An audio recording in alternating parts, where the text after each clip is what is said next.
Bom, a estrutura que nós vamos falar nesse vídeo é monopólio, que é bem mais palpável, mais fácil de entender do que a concorrência perfeita do vídeo anterior. Por que razão? Porque existe a distribuição de água, o saneamento, energia elétrica. Em algumas cidades, cartório, só tem um cartório na cidade, não pode entrar outro. Então, o monopólio é algo que existe de fato. Um medicamento novo que só uma empresa pode produzir, só pode comprar dela, né? Então, quando há um único produtor dominando 100% do mercado, nós chamamos de monopólio. E a questão chave para entender o monopólio são as barreiras à entrada, ou, citando o vídeo anterior, o moat do Warren Buffett. São as barreiras à entrada. Essas barreiras à entrada que dificultam a entrada de novos ofertantes, de concorrentes, né? Elas proporcionarão a esse setor um lucro extraordinário, porque eu vou conseguir cobrar mais caro, visto que eu não tenho concorrência. E para ser monopólio também não pode ter substituto próximo, né? Porque às vezes eu não tenho concorrente fazendo aquele mesmo produto, mas eu tenho outras empresas fazendo um produto que seja substituto ao meu. Acabou o monopólio. Na prática é uma concorrência, ainda que seja um outro produto. Tá? Os produtos, então, são produzidos por uma única empresa e não tem substituto próximo. Essa empresa, por ser a única, ela consegue cobrar um preço mais alto, daí ela oferir lucro extraordinário, ou seja, ela rentabilizar muito além, né, da rentabilidade de seus fatores de produção, do lucro normal. Daí também ser necessário, em muitos desses monopólios, um controle por parte do Estado. Vamos pensar a questão da distribuição de energia elétrica. Vamos usar a cidade de Três Rios como referência, porque lá está sediada a nossa universidade, né? E vamos pensar então na Light. Lembrando que o setor de energia elétrica ele se divide basicamente em três setores, né? Em três partes. A geração, a produção de energia elétrica, que aqui no Brasil nós temos na matriz hidrelétrica o elemento central, mas há também energia nuclear, termoelétrica, né? A eólica, há outras fontes, mas isso é geração, produz energia.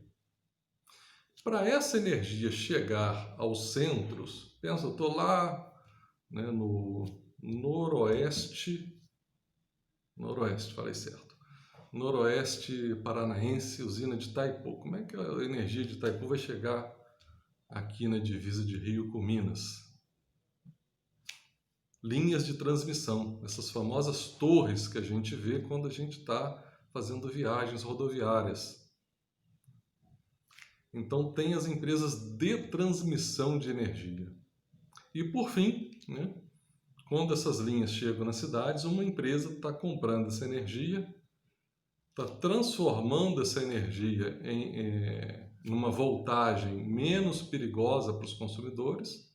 Ela vem em alta voltagem e vai se tornar 127 ou 220 volts, né? Ou 110 ou 220, né, como se fala usualmente, e vai distribuir, usando toda uma estrutura de transformadores, de postes, de relógios para medição e tudo mais, para os consumidores. Então, do ponto de vista do consumidor, o mais palpável é essa última parte, a distribuição, que é o que a Light faz em Três Rios. A Light, se ela quiser aumentar o preço do seu produto, né, do seu serviço, ela seria bem sucedida se a gente pensar do ponto de vista da demanda? Sim. É um produto muito pouco elástico, porque era muito necessário. Se a Light aumentar 20%, a gente vai continuar usando energia, né? Não vai ter como cair. Não vamos desligar a geladeira, né? Nessa época quente, não vamos desligar o ar-condicionado. Ou às vezes estamos meio apertados, vamos fazer um pouquinho, mas nada que indique uma queda grande frente ao preço, ou seja, um serviço inelástico. Qual vai ser o resultado? Vai diminuir né? Minha renda, meu poder de compra, que vai ter mais recurso indo para pagar a energia elétrica, e a contrapartida é que a Light terá um lucro extraordinário. Aí nem estou falando no sentido extraordinário, não, é um lucro muito alto, né? Vejam bem, o Estado, então, deve intervir nesses casos em que não há concorrência, né, uma única empresa, e que o bem ou serviço ofertado ele é importante, ele tem um grau de essencialidade grande para a população. No caso brasileiro, nós usamos uma estrutura institucional chamada agência reguladora, agências reguladoras, que no caso da energia elétrica, a Agência Nacional da Energia Elétrica, ANEEL, que ela vai avaliar índice de inflação, custo das empresas e tudo mais, para definir anualmente se vai haver reajuste, se houver, qual vai ser o valor. E pode até ser negativo, né? Ela vai definir isso a partir de um valor que remunere a empresa, né? Tal como já definido quando houve a concessão, que essa empresa ela pode explorar por 30 anos, 40 anos. Isso é uma concessão pública, né? Então, é um setor que, se ele ofertar um bem ou serviço essencial, ele precisa da regulação do Estado, para que ele não aumente o preço, né, em demasia, prejudicando o consumidor, né? Não há barreiras à entrada, ele aumenta o preço e fica por isso mesmo, né? Então, as agências reguladoras são peças centrais, né, em monopólios que oferecem bens ou serviços essenciais, né? Agora vamos pensar o seguinte: dissemos que não há barreiras à entrada. Desculpa, dissemos que há barreiras à entrada. Que barreiras à entrada são essas? Vamos refletir agora sobre isso. O que faz esse setor ser tão especial, ser tão interessante do ponto de vista do empresário, porque está sozinho, e obrigar o Estado a intervir, a estipular um preço teto, um preço máximo, né? Visto que esse mercado não concorrencial pode prejudicar o seu consumidor. Essas barreiras, né, eu vou começar por uma que exige uma explicação, que é ganho de escala. Em termos simples, ganho de escala é o seguinte: quanto mais eu produzo, menor é o meu custo. Então, se eu produzo muito, eu tenho custo baixo. Se eu produzo pouco, eu tenho custo alto. Vamos dar um exemplo assim, muito simples também, bem alegórico. Caneta, produção de caneta. Uma fábrica produz 1.000 canetas por mês. Uma hipótese de partida nossa, 1.000 canetas por mês. E essa fábrica ela tem custo fixo e custo variável. O que é custo fixo? É um custo que não se altera quando a produção se altera. O aluguel de um galpão, o IPTU de um galpão, o salário do presidente, o salário do contador, o que se paga por segurança que vigia o galpão. Então, o seguro do galpão, há alguns custos ali que, se você produz 1.000, ou 10.000, ou 100.000, ou 1 milhão de canetas, eles serão os mesmos. São fixos. Mas há custos que variam de acordo com a produção. A matéria-prima para fazer caneta, a tinta, plástico, a energia elétrica que toca as máquinas que fazem a caneta, os trabalhadores que são necessários para fazer caneta. Se tem aumentar muito a produção, você tem que contratar mais, então é um custo variável. Então essas são as ideias de custo variável e fixo. Vamos, por hipótese também, supor que essa empresa tenha custo fixo de R$1.000 e custo variável de 20 centavos, né? Custo variável de 20 centavos. 20 centavos por caneta. O fixo é fixo, é 1.000. Né? Se essa empresa ela faz 1.000 canetas, quanto será que está saindo cada caneta? Vamos pensar o custo disso, né? 1.000 a 20 centavos cada caneta,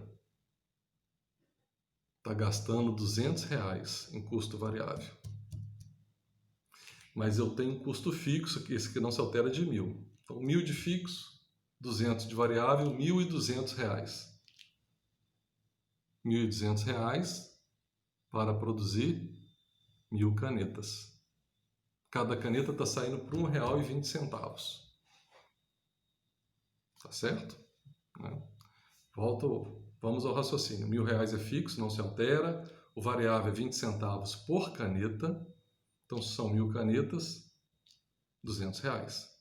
1.000 mais 200, 1.200. Então, esse é o custo que eu tive para produzir as 1.000 canetas. Quanto que está saindo cada caneta? Eu divido por 1.000. Né? Dá R$1,20. Agora, vamos imaginar que essa produção aumentou para 10.000. Multiplicou-se por 10. Qual vai ser o custo fixo? 1.000. Ele é fixo. Agora, o variável, 20 centavos por caneta, não vai ser mais 200, vai ser R$2.000 que eu gastei ali de custo variável. Eu vou somar 2.000 com 1.000, variável mais fixo, para ter o custo total, eu tenho R$3.000 de custo. Eu produzi quanto? 10.000 canetas. Quanto que saiu cada caneta? Cada caneta. 33 centavos. Caiu de 1,20 para 33 centavos. Isso é o ganho de escala. Por que ocorre isso? Porque toda empresa tem um custo fixo e quanto mais se produz, mais esse custo fixo é diluído por caneta. Se eu produzo uma caneta só, qual vai ser o custo? Vamos fazer uma reflexão. R$1.000,20. Uma caneta simples, né, que a gente compra no mercado aí por R$1, ela vai ter de custo para a empresa R$1.000,20. Essa é a ideia, né, do ganho de escala, porque eu tenho que pegar todo o custo fixo, diluir pela produção, mas só tem uma caneta produzida. Então ele vai entrar todo nessa caneta. Né?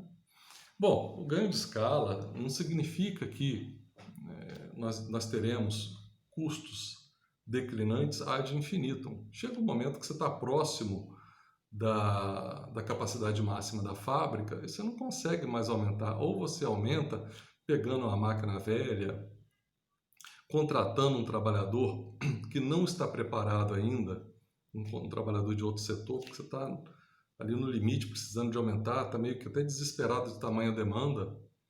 Aí o que vai acontecer? Quando eu uso máquinas menos produtivas, quando eu aperto a minha fábrica para caber mais máquinas, quando eu contrato mão de obra que ainda não foi preparada para fazer esse trabalho, os meus custos vão começar a crescer.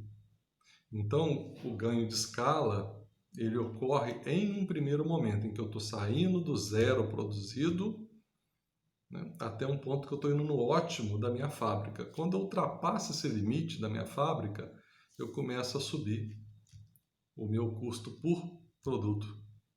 Então, nós teríamos uma curva, que a gente pode chamar de curva sorriso, né? Como se fosse um U. Primeiro declina, depois sobe. Essa primeira fase em que o custo declina, custo por produto, é economia de escala ou ganho de escala. A segunda fase, deseconomia de escala ou perda de escala. Né? Curva sorriso mostra isso nesse caso. Né? Bom, esse é o ganho de escala. Então, se você precisa de uma escala de produção muito grande, às vezes você precisa, para ter um custo baixo, atender 100% do mercado. Se você dividir esse mercado com uma outra, as duas empresas vão ter um custo tão alto que o fato de serem concorrentes não traz benefício, porque elas operarão com um custo alto. Imagina se a gente divide Três Rios em duas empresas de energia elétrica. Aí tem que ter dois postes dos dois lados da rua, fiação, eu estou dobrando o meu custo fixo, né? Pensa bem. E aí na hora da receita eu só recebo a metade, só vendo a metade. Eu vou ter, porque são duas empresas, né?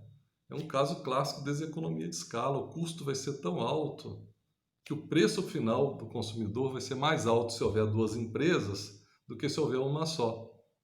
Se colocar 3 ou 4, aí vai ficando proibitivo.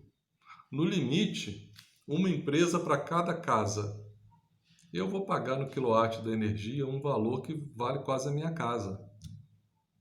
Da tamanha estrutura que eu preciso para fazer a energia chegar na minha casa. É preferível que essa estrutura seja compartilhada em termos de custo com todo mundo. Então, uma empresa só, não ter concorrente nisso. Né? Uma linha de transmissão, uma uma linha de transmissão só, né?